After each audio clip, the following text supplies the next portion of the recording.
different thing. But yes, I would agree that, some studios kind of waver in that formality. And I think it has an effect on the studio's culture. And then, of course, it's more of a derivative of the studio owner's leadership. Gotcha.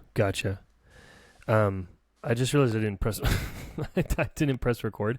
I think it automatically backs up from when we started when I opened it up, but just in case, I want to jump a little bit here. Just so welcome everybody. This is episode 11. We're talking about expectations inside of dance studios, but Jadell was bringing up that a lot of studios are maybe, and you can reframe this if I speak on this wrongly, but maybe mentoring and guiding dancers in a direction that maybe doesn't benefit them the most when they leave the studio. Well, yeah, and the crazy thing is that there's a dichotomy. So there's a flip side to everything, right? So yes, ideally, I think that studio owners and studios as a whole have the great intention of, hey, we want to make quality, responsible human beings. But the flip side of that, depending on where you live, I'm in California, so there's more studios on every corner than there are Starbuckses. And so it becomes territorial. So then it becomes a question of, do I have the bandwidth to sew into this dancer knowing that they could just jump ship at any time? So on one hand, it's like, yes, I have the intention. I want to do right by all of my patrons, all of my students, all of my parents, our community. The other side is, I just spent the last 10 years training someone else. They decided to leave because they went to a convention and saw someone else do something, and then they want more of that.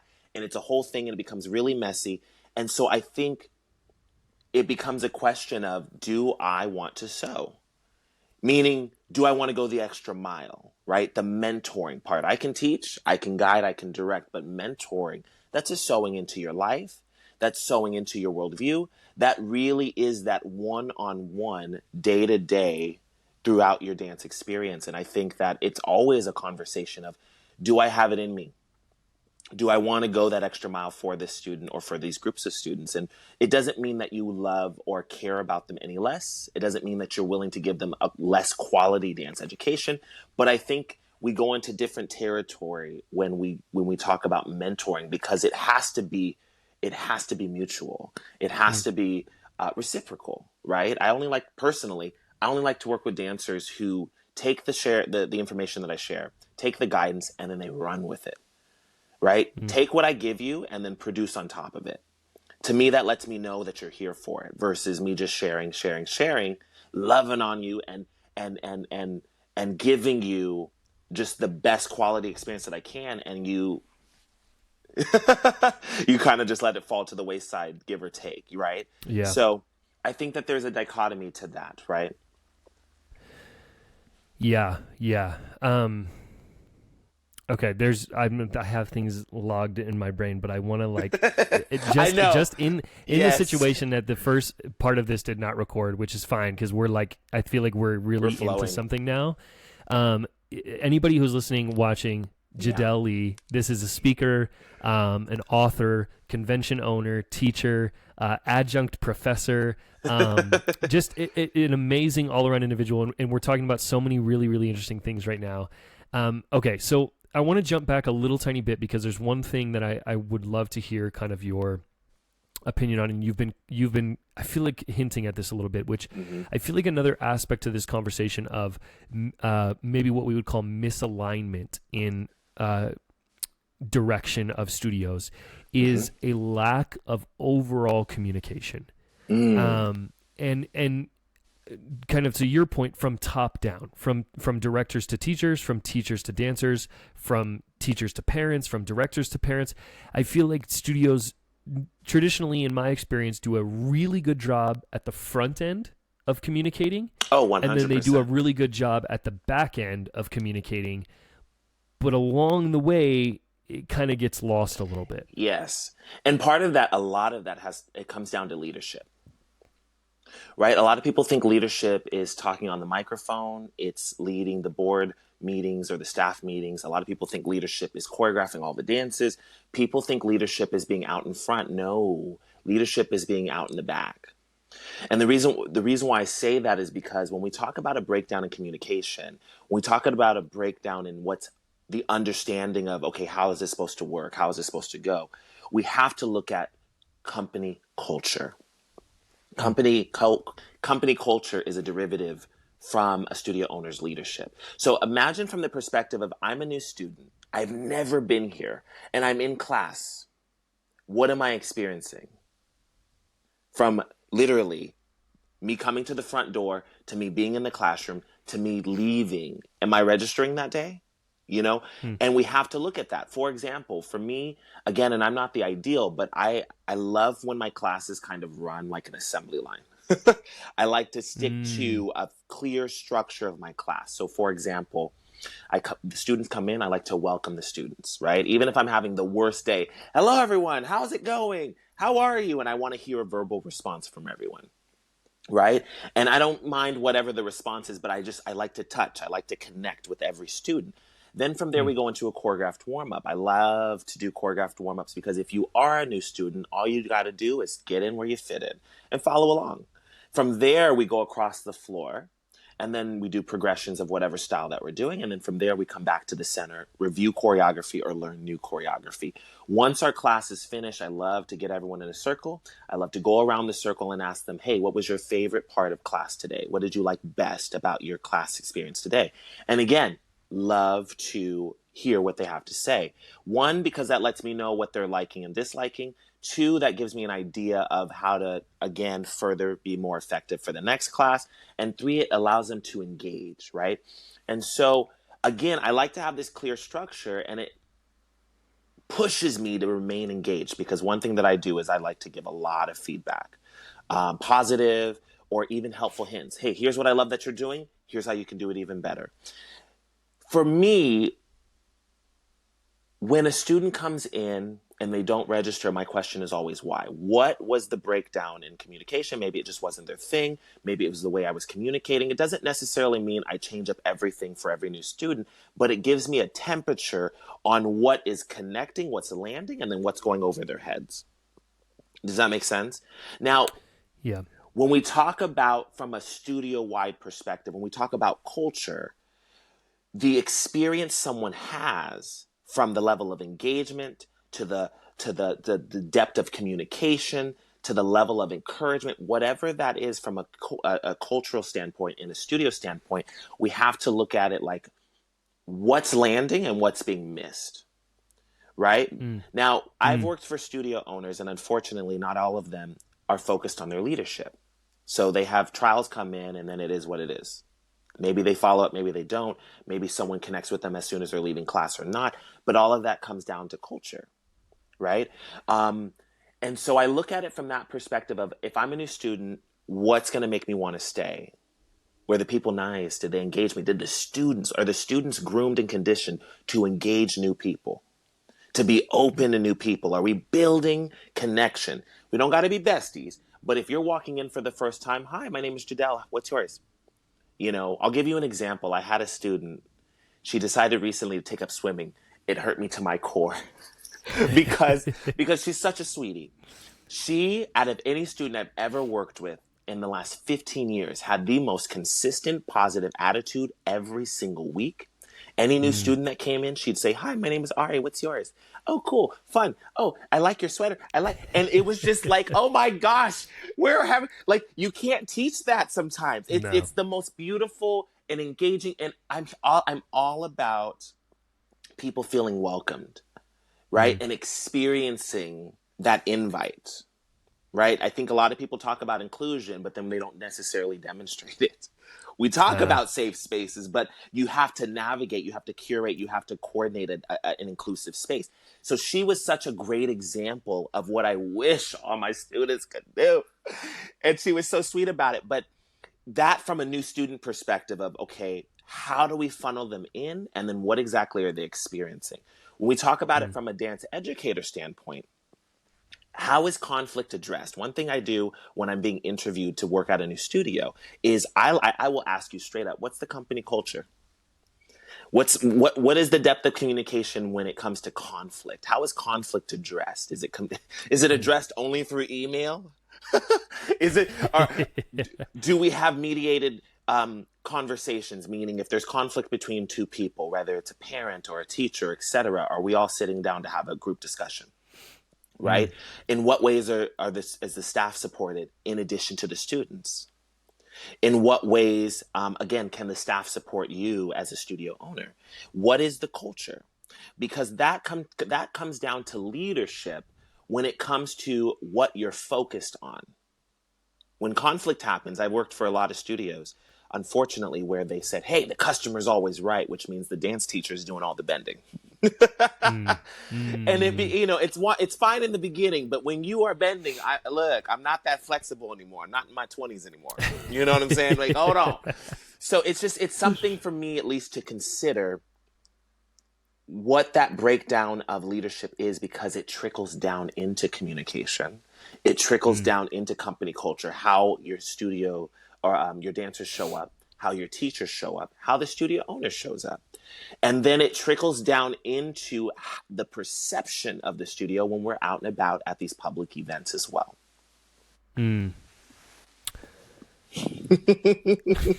I know. I'm going in. I love it. I love it. Well, first of all, I think it's incredible how one of the things I've learned from this experience is the attraction of like minds. When you were describing like your kind of formulaic class setup, is literally exactly how I structure 90% of my classes. And it's something that I've always sort of like told people to do, especially new teachers, because not only is it like really great for time management, but it also keeps the dancers engaged as well. So I was like just listening and just eating up every second of that. But there's so much inside of there just around kind of what we're talking about, and I think you're spot on. I'm really, really interested in where this all came from. So if we go back, you started at 15. Yeah. After college, like when did teaching come into your Right. life? Oh my gosh. So this is so funny. I recently lost my grandmother to COVID back in 2020. My grandmother. Oh, I'm sorry to hear that. Thank you. My grandmother was my biggest fan. Grandma, I promise you, when my wife and I launched our convention, I remember the day before, we're driving up to the hotel, getting everything set up, and I just break down in the car because I'm just thinking of Grandma, and I'm like, Grandma would be here.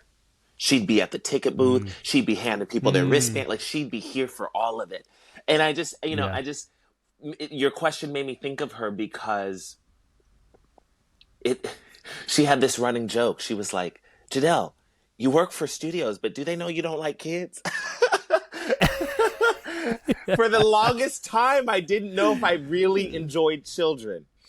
And I say this as a joke because when I started teaching at roughly 18 or 19, it was out of the necessity of having a job that I thought I could do.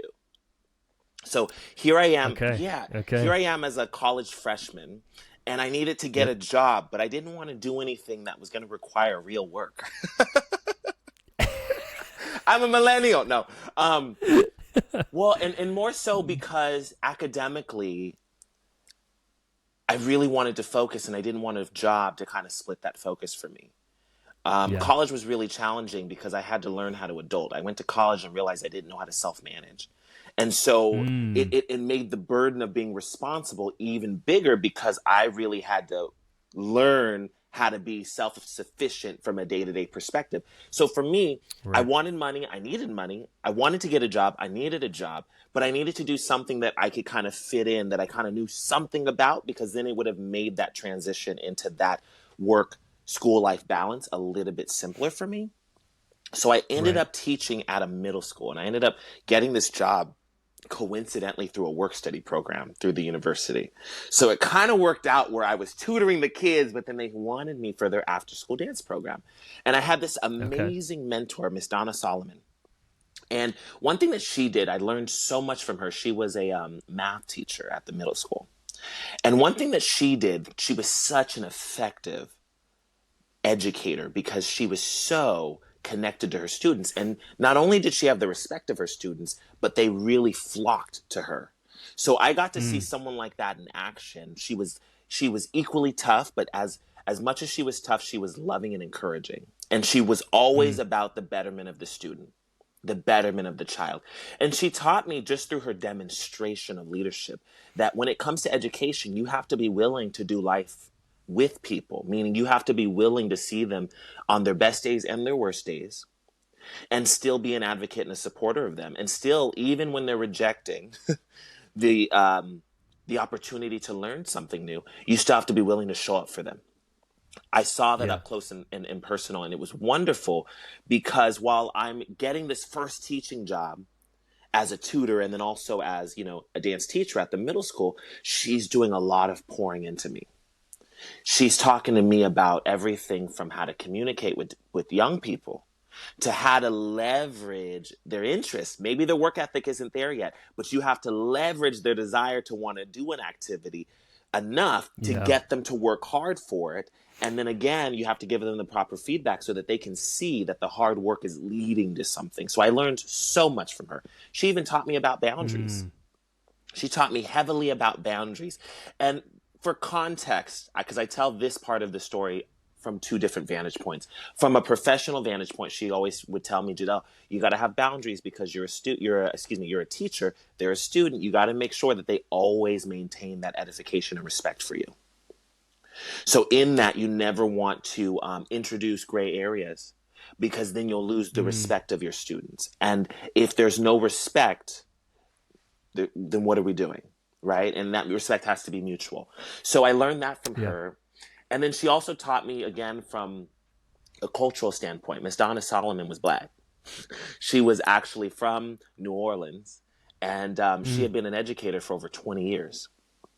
And so one thing that we, as people of color, have to talk about is, she said, Jadell, you're male and you're Black, and these kids are white. The last thing you need is for someone or something to happen and for the narrative to be misunderstood. So she really taught me about boundaries from that vantage point. And at the time, I was enthusiastic, I was excited, I was humble, I was this, and I didn't understand where she was coming from at 18, 19 years old until much, much later, right? And so it was a wonderful thing to have that kind of mentorship, because while I'm exploring this new enthusiasm and excitement for teaching, I'm also getting mentorship in the areas of structure. Like, here's how you can be effective as an educator. Yeah. And it was heavy at 18. Yeah, that's incredible. It was heavy at 18. That's incredible. I'm over here like, I just need some money so I can keep paying my phone bill. You know what I mean? Yeah, and next thing you know, you're getting the education of a lifetime. Of a lifetime. Yeah. So where this kind of came from, yes, I started teaching. It was a fluke how I kind of landed into a teaching job. But then I found that I had a knack for young people. I found that I had a knack for young people. They trusted me. They were excited to be around me. They listened. And I was able to see them in a way that allowed me to really connect with them and really support them. And then obviously through the vehicle of dance, right? And so it was just something that I kind of fell in love with. And just over the years, it was something that kind of grew. I wanted to grow as an educator. I wanted to be more effective. And like you said, there aren't really these vehicles that teach dance teachers how to be better teachers. And from the concept or from the perspective of class structure, communication style, leadership development, curriculum, acquisition, all of that. Yes, people kind of make their own things, but again, I'm talking about a full-fledged program to be able to learn and be challenged from those different vantage points. And so I experienced dance educators who were great in one area and then terrible in another area. And I say that transparently because, again, we all have our blind spots. Now, what I mean by that is you're an amazing teacher, but admin work is not your ministry. Like, you need support in that area. And it's more so not so much to, clown or disrespect anyone that I've ever worked with. It's more so I was always interested in looking at the bigger picture. How is this sustainable? How can I be effective in the earth? How can I do a Yeah. job that actually sustains productivity? Meaning you're always getting better, or you're always learning, or something is always moving in the forward direction. And so Yeah. I had different people that I was able to learn from, work with, train with, and just getting these different perspectives and kind of looking at everything intrinsically. This is why it works for you. This is what you're really good at. This is what you keep getting your head bumped on.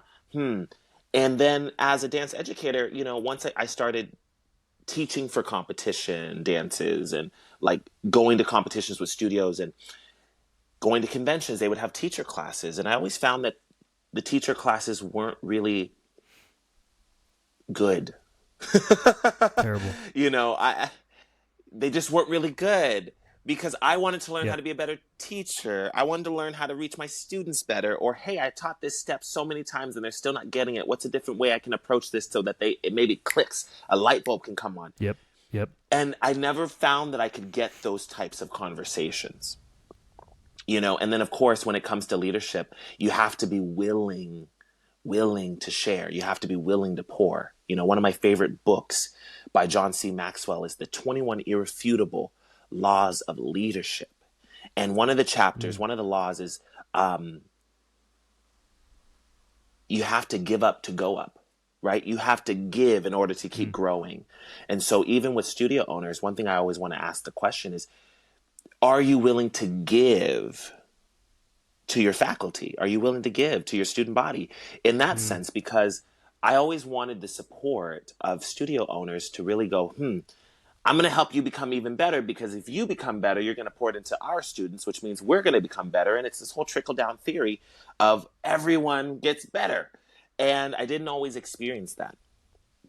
So this desire to really see these things, not only from a dancer standpoint, from a teacher standpoint, from a studio director standpoint, that kind of came from, well, what am I lacking? What am I desiring that I'm not finding, that I'm not seeing, that I'm not experiencing? And that's kind of where this is all coming from. But to balance it out, now being a convention owner, working so closely with studio owners, the trade-off is that I do not envy their position at all.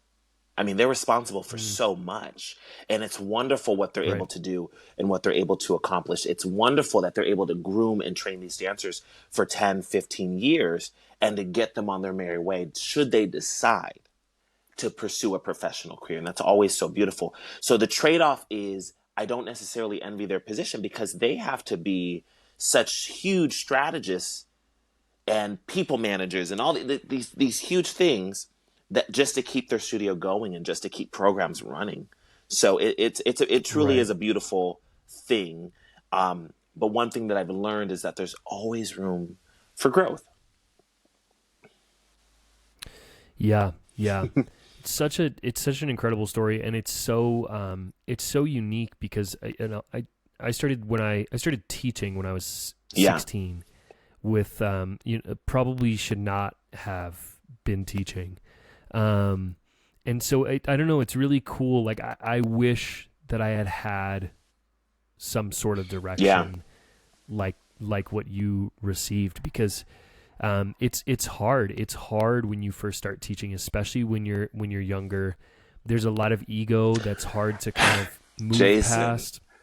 And it's something somebody, I think I don't know when it was. Somebody asked me, like, what if I have any regrets, and like something that has always kind of come back to me is just I didn't love who and how I was when I first started teaching. And I think I experienced a lot of things of like, burning out dancers and pushing kids away from dance, because I was so caught up in what benefited me, and I couldn't see past that. And I think a lot of people run into that. And I think if more people had mentors like you did, it would be, you'd be able to move past that phase quicker, instead of having to kind of like naturally come to it. And I love that you just said that, because there's, like you said, there's a few things to unpack, right? The first thing is you were demonstrating the leadership that was demonstrated for you. And I say it like that because I did the same thing where I thought if I come in and I'm like a drill sergeant, let's go, let's go, let's go, and I'm clapping loud and I'm Yep. talking loud, Yep. it's going to motivate the kids Yep. to do something. The reality is that you're scaring the heck out of these kids. And Yep. you're misrepresenting yourself in the process. So in that, I did the same thing where people stopped liking dance. And I don't know if it was like as a whole, but they stopped wanting to work with me because they thought that this is Yeah. how it's Yeah. supposed to be. And I didn't realize that. The challenge and the reason why I say that a part of you was acting out leadership that was demonstrated for you is because that's what I see a lot of younger teachers do. They think if they come in with an iron fist, it's going to make them look more qualified. It's going to make them appear to be more effective than they are. And at the end of the day, all it does is serve whatever part of your ego needs to be served. And then it scares the heck out of dancers. Or, again, as I like to say, it misrepresents you. Maybe that's not fully you. Maybe that's a part of you, but it's not fully you. And it doesn't allow people to kind of see the flip side. If you're going to come in, and this is something I had to learn, if I'm going to come in with the sit-ups and the jumping jacks, I still have to balance it out with the positive feedback of, hey, here's what you got going on naturally. Here's what I love in terms of your creative choices. Here's what I want you to keep doing. I learned I had to balance it out. It can't just be like, we're here to work. We're here to work. We're here to work. There has to be, there has to be a flip side to it. Well, and the other thing I learned too is like, just on this topic of communication is like the more that I communicated to my dancers, the more, the better the outcome was. Because the other mistake I made in the beginning, along with a bunch, was I would never communicate what was happening that day. So one week I'd come in and I'd be super bubbly and we'd have a lot of fun. And then the next week I'd come in and it was like I was cracking down and screaming at everybody. And so I can only imagine looking back now, these kids were probably like, this guy's a psychopath. Like this guy, he hates us. And it's like, and I realized like something so simple as just coming in the room and saying, hey guys, today, you know, we really need to get this, and this done. So I'm going to be a little bit more stern. Just so you know, just doing makes that the world of a difference. Automatically. It completely, and what you're describing is setting the intention for the day. Right? So here, we're going to set the class expectation right now. Here's what I want to see. Here's what I'm willing to give grace to. And here's what I'm not willing to accept. You know, yesterday it was the first day of our new session. And I had to sit my competition hip hop dancers down. And I said, we're going to have a talk. So today's going to be mostly talking, right? They just want to dance. And I had to set the expectation. Here's what I want you to be wearing in class. Here's what I expect when it comes to what you're learning in this class. I expect you to practice. I expect you to come back rehearsed. I expect your hair to be a certain way, your shoes. I don't want to see these type of shoes. I want to see these type of shoes. And I had to say what I wanted, but I had to explain why. Hey, I want these types of shoes versus these types of shoes because these types of shoes, again, have no ankle and arch support. It's going to be terrible for you in about 6 months. I don't want to see you go through that kind of pain.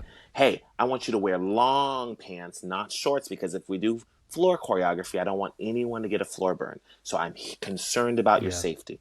I had to find, to your point, of engaging in dialogue and, again, creating a fuller picture. Because I get that too. I get that too, where we don't communicate what's going on in our personal lives. And then we unintentionally take it out on our students. But, you know, I had to connect that to leadership as well. Because here's the thing, and I'm going to say this, I'm going to ruffle a few feathers if I haven't pissed off studio owners already by just saying, hey, we see you, we support you, but we all got to come up. Stop treating your students like they're your friends. I say this to my students, I'm friendly, I'm not your friend. Because when and I did this too, and this is what Miss Solomon was trying to teach me.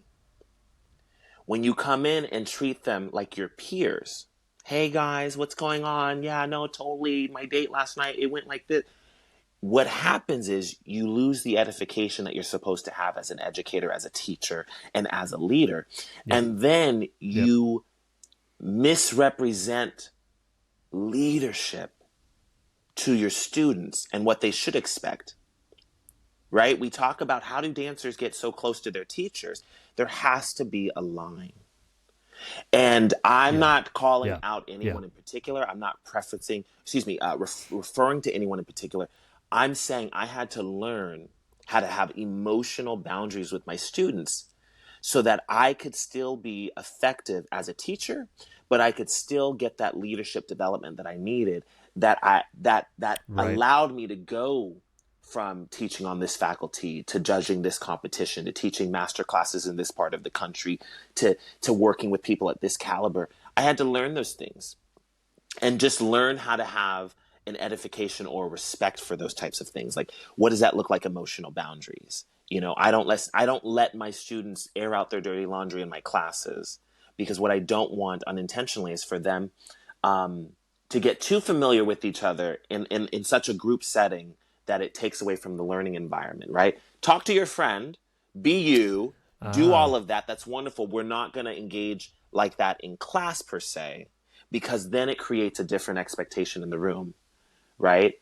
And so, interesting. and Yeah. so, for me, I'm going to be very honest. I saw a lot of inappropriate relationships with students working at studios. I Yeah. saw Yeah. it acted out. Yeah. And I think it's important too to preface that there's a spectrum to Inappropriate what looks like. inappropriate Yes. is. I think a lot Yes. of times right now we jump to Abuse and um what? So exactly. again, Yeah. Yeah. I'm friendly. I'm not your friend. So I'm here to be a support, but anything I say to the student, I say to the parent. Anything I'm willing to Mm, say to the student, I'm also saying in front of the parent. So in that, I don't give right. people my number. You can only communicate with me through email and or at the Mm, studio. I only communicate unless it's a private conversation, meaning something specific to that dancer that needs to be communicated, like feedback or something. I'm only communicating with right. students and or their parents in public areas that can be seen, or I'm communicating with the studio owner. Hey, I'm about to have a conversation with such and such. Do you mind if we go into the office, or Mm, do you want to join us? Depending on that, I had to create a triangle of edification. Right. So what does that look like? That's me. That's mm, the student. That's the parent. That's me. That's the parent, and then that's the studio owner. Because when it comes to these types of conversations, I learned one, as a male teacher, two, as a black male teacher, and three, because I don't like to have side conversations with anyone, whether it's a student or a parent or a studio owner. I like to create full yeah. transparency. So in that edification triangle, there's no darkness, there's no secrets, there's no wait, there's more. There's no tail end of the conversation. And so in that, in Yeah. creating Yeah. these boundaries, in creating this form of transparency, whether again, because again, inappropriate, there's a spectrum to that. I did Yeah. so Yeah. not even giving parents my phone number so that they can text me, even if it's about costumes, etc. Refer to email. Mm, Even giving students my yeah. number in case they're coming late. Nope, refer to email, or call the Yeah. studio Yeah. owner, and then they can relay the information. Um, I Yeah. just I didn't see the need for that when I was younger. And then as I saw it in different Yeah. ways, I was Yeah. like, that's a problem waiting to happen. And Yeah. But I think that's a really important point that you're bringing up right now, because I think a lot of times when I have these conversations, I notice that teachers get really uncomfortable and they get really defensive, which I understand, because I think teachers, when they start to hear these conversations, they go on the point of like, you're calling me a bad not at person. all. And I think it's important to understand that you can be naive 100%. and you can unintentionally do things, and it doesn't mean that you're a terrible person. It's just realizing and waking up to like, maybe I should make a couple, maybe these Yeah. things could change. Because to your point, when that line gets blurred or crossed or diffused in any sort of way, it becomes really tricky to navigate what is right and what's Well, wrong and at I that like to point. keep things in a black and white type of dynamic. So when we talk about gray areas, when we talk about lines getting blurred, not necessarily completely crossed, for me, when it Yeah. comes to conflict in the studio, right? So say I've had this really chill grade relationship with this parent, and then there's conflict with their dancer. Where is the standard for how to address the conflict as it pertains to the studio. Yeah. So in that, I have to look at it from that. I had to learn to look at it from that vantage point. My actions affect the studio. Their actions affect the studio. So in that, I don't want to affect the studio. and conversely, I don't want to affect my reputation. So in that, I just found that it was very important to be clear with people versus unclear with people. I had a parent ask for my number the other day, and I said, I do not give out my number. I didn't want to beat around the bush and go, oh, well, no, I wanted to be clear. And there's a way to be clear without being disrespectful and rude. Yeah. But I talk about these things because I see, as different dance educators that I mentor. Throughout the pandemic, I was mentoring dance educators in the areas of like leadership development, so personal and professional development, also helping them learn how to get on these convention faculties, as well as these competition spaces, and just here's how you can level up in your career. But these things have to be addressed. And so with that, I see a lot of younger teachers, getting really familiar with their students and having this really great rapport with their students. And what I share with them is, hey, you're not doing anything wrong, but there's 18 different ways that is not going to go well if you continue to go down this particular road. And to your point about being naive, sometimes you're just not in the know. I was 18 and 19, and Miss Solomon recognized that I was not in the know. So she corrected me in kindness. And so what I mean by, I saw a lot of gray area relationships when I was working or teaching or, at different places, or it was more so I observed them and said, I don't think I want that for me. Yeah. And so I then learned through my career why that's important.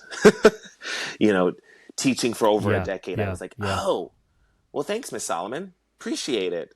I didn't see it then. There wasn't a need to see it then, but there was a need to learn it then. So in that, it's not so much to your point that all dance teachers are doing something wrong, but when you introduce these gray areas, it creates these variables, right? Different ways that these scenarios can turn out. And I don't like variables. Yeah. I'm driving to work. I don't like detours. You know what I'm saying? So in that, I'm not a fan of variables. Yeah. So it's more so if anyone's listening to this, what's the takeaway from what we just discussed on that particular thing? Do your best to be clear. Do your best to have standards in communication, standards in how to, again, address conflict, standards in how you negotiate as a TOOTS teacher, your pay rate, all these different things. Have a clear standard. That way, when it comes time to having to go back to it, we all can meet at the same vantage point. So that. Boom. Yeah, agreed. Okay, so as we head into this last 10 or so minutes, is it okay if we go till 45? You have me. I'm having fun. Okay. And I'm already gonna message you after this to do a part 2 because you're great. We're here amazing. For it. So this is maybe a little bit selfish, but this is a question that I have for you. I'm interested, but I think it's really beneficial. So you, as I was reading some of your bios and just kind of getting a better idea of your story, you successfully made this transition from teacher, growing your social media, and then going on to a convention, which I think is a really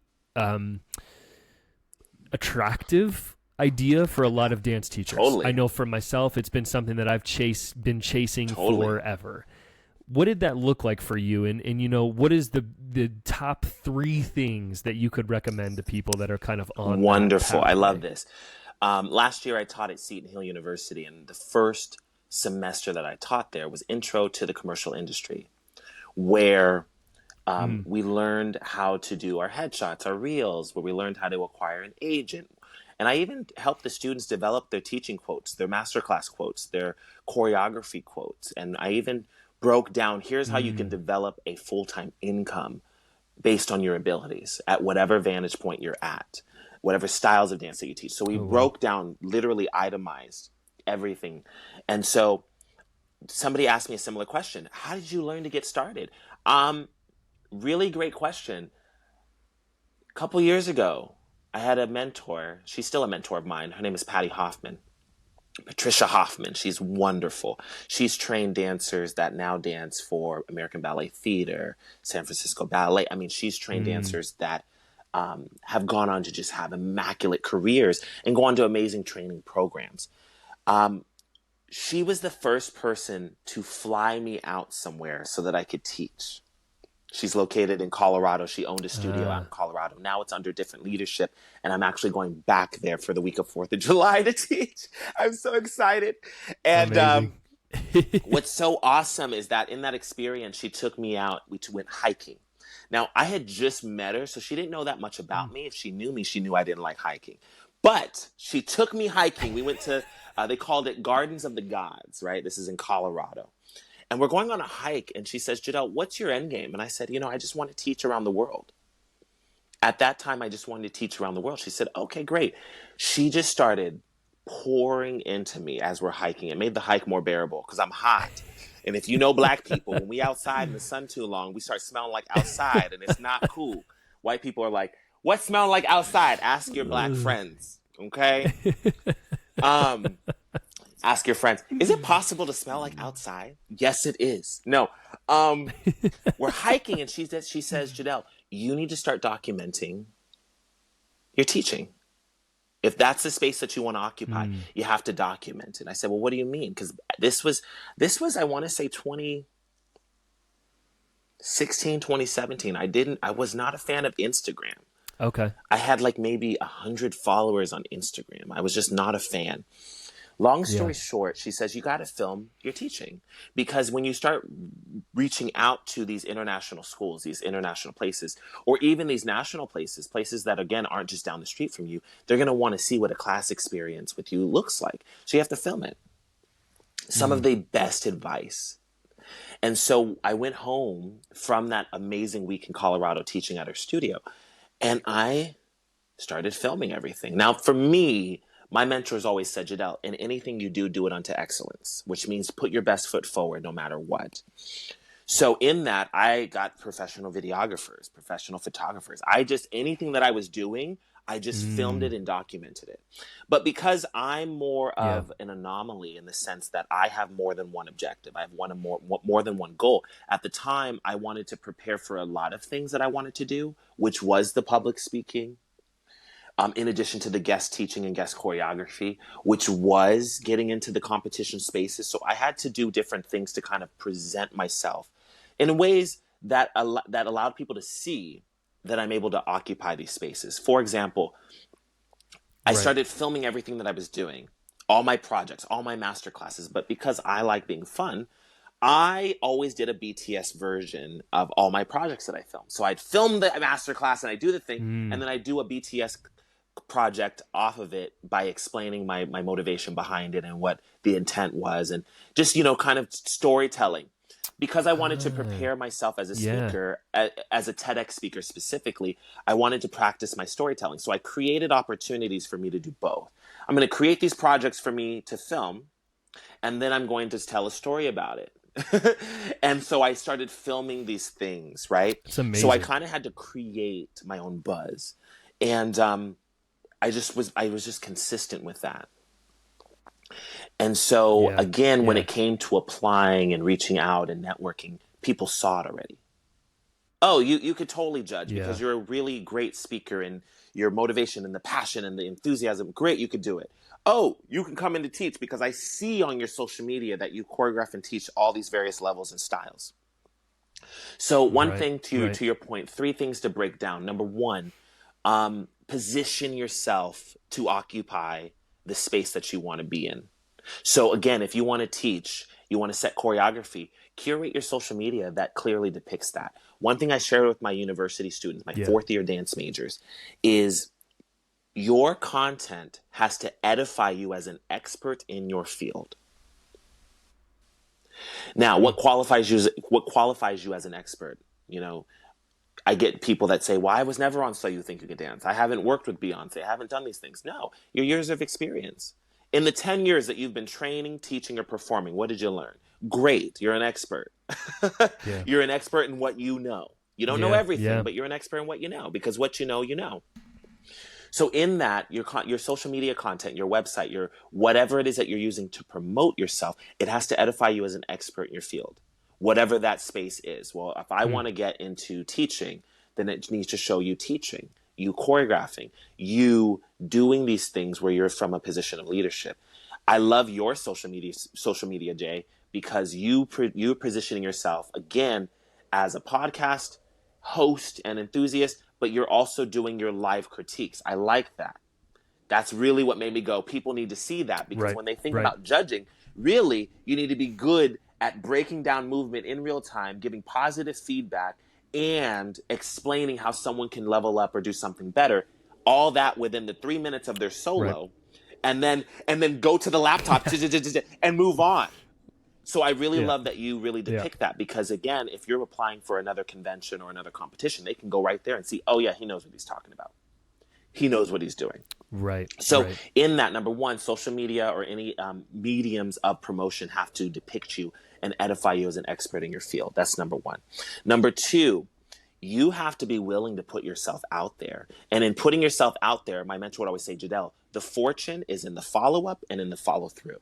I've gotten more jobs as a Mm. choreographer, as a guest teacher, as a masterclass this, or as a convention teacher because I followed up, not just because I inquired. Mm. I personally, I get Yeah. a lot of emails. I'll tell you, maybe I got like a half dozen just in the last 3 days. People wanted to be on my convention faculty. Yeah. The challenge with their submissions, That's yeah, crazy. the challenge with their submissions is that to me they're doing it all wrong. what they're sending me, how they're sending it, all of it. I don't like any of it. Not because I'm super arrogant. No, like hear me on this. Hear me on, because I really do teach. I've been teaching on this. When it comes to putting yourself Yeah. out there, when Yeah. it comes to following up and follow through, it needs to be in that order, right? So, okay, let's talk about the initial inquiry. Hi, my name is such and such. I am this, and this. I'm emailing to inquire about open positions of X, Y, and Z. And, how can I apply for consideration? Right? And then from there, you can kind of depict your materials. So you have your bio, your professional headshot, not something shot from a camera phone, and then an updated resume. Updated resumes need to have less words. You depicting every little thing you've ever done at your studio is not helpful. Talk about it. So in that, having a clear and concise resume, right? What does concise mean? Yeah. Whatever it says on your resume for your job description, if you can say the same thing in 10 words or less, what would you say? That's what I mean by concise. So when you asked me, Jason, describe yourself in one sentence, I had to be clear. But I also had to be concise because I had to be limited to one Yeah. sentence.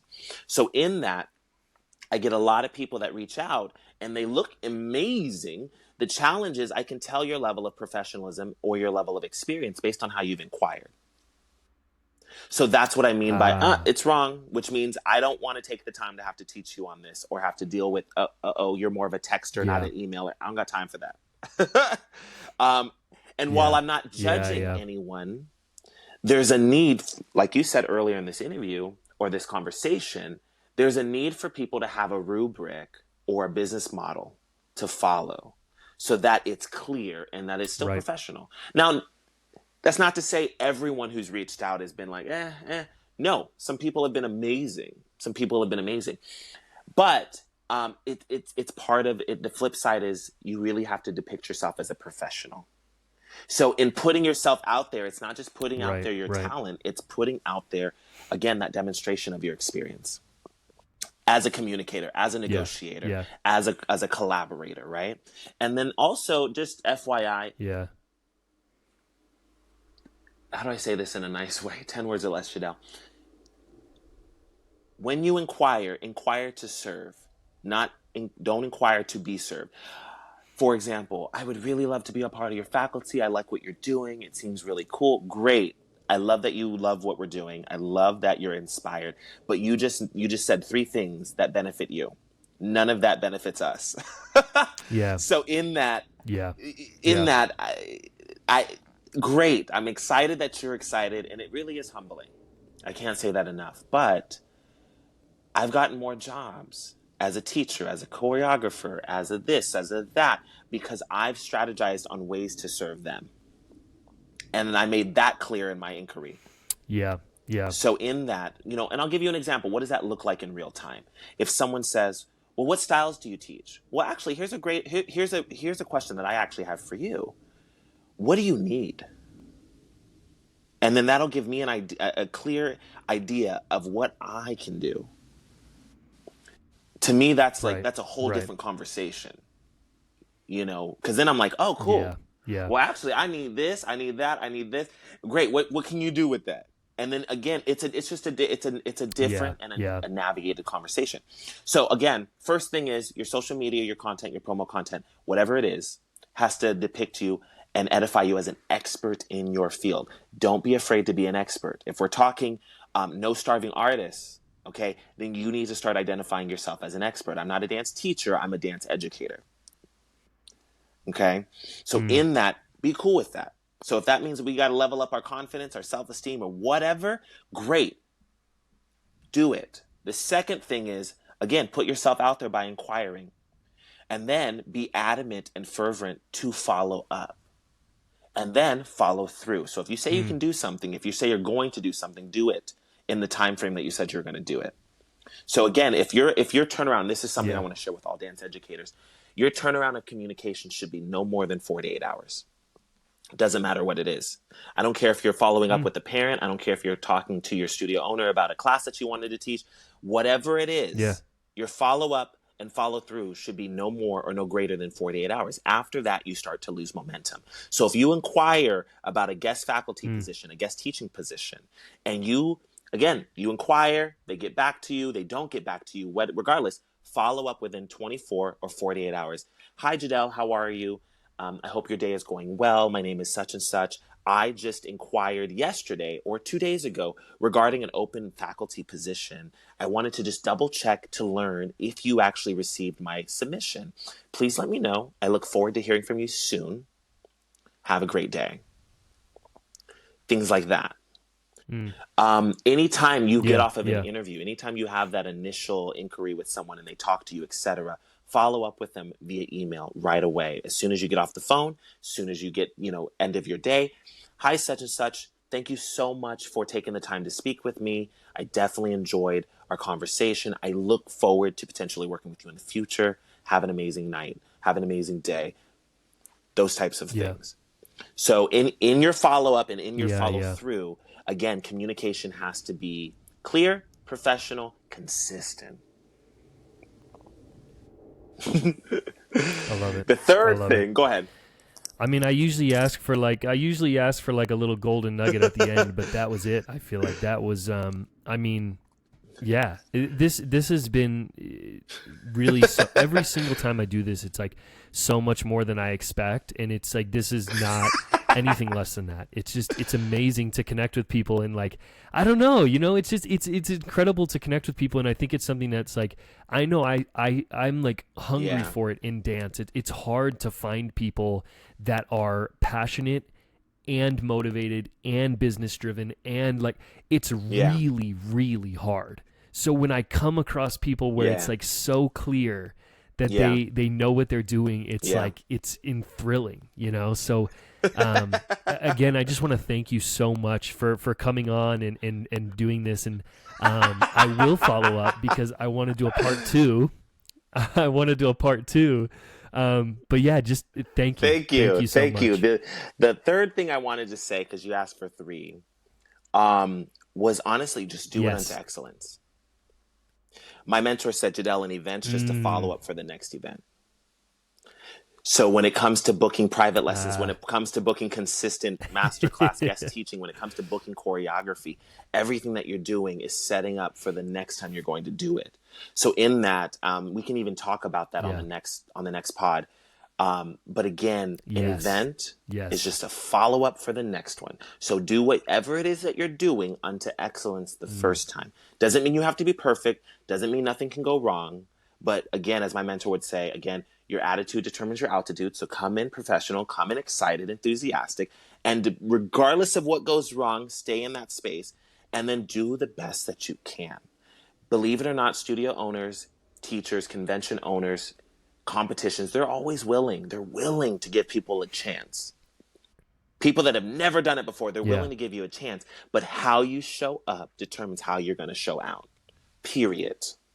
So in that, number one, social media, edify you as an expert. Number two, put yourself out there, follow up and follow through. Number three, do unto excellence so that you can, again, have that long-lasting and sustainable relationship. Amazing. Yeah, it's really good. Yeah, it's just, it's so good. You're so, just everything is so well put and clear, and it just, I think it really speaks volumes to your intention and your experience in the space. It really does. It's not easy to just talk about things, and it's like effortless when you do. So thank you. Just thank you so much. I really appreciate it. And yes, if you're open to it, I would love to do a part 2, because I feel like we are like scratching the surface of everything here. So again, Jadell, thank you so much. Thank you. You too. Have a great rest of your day.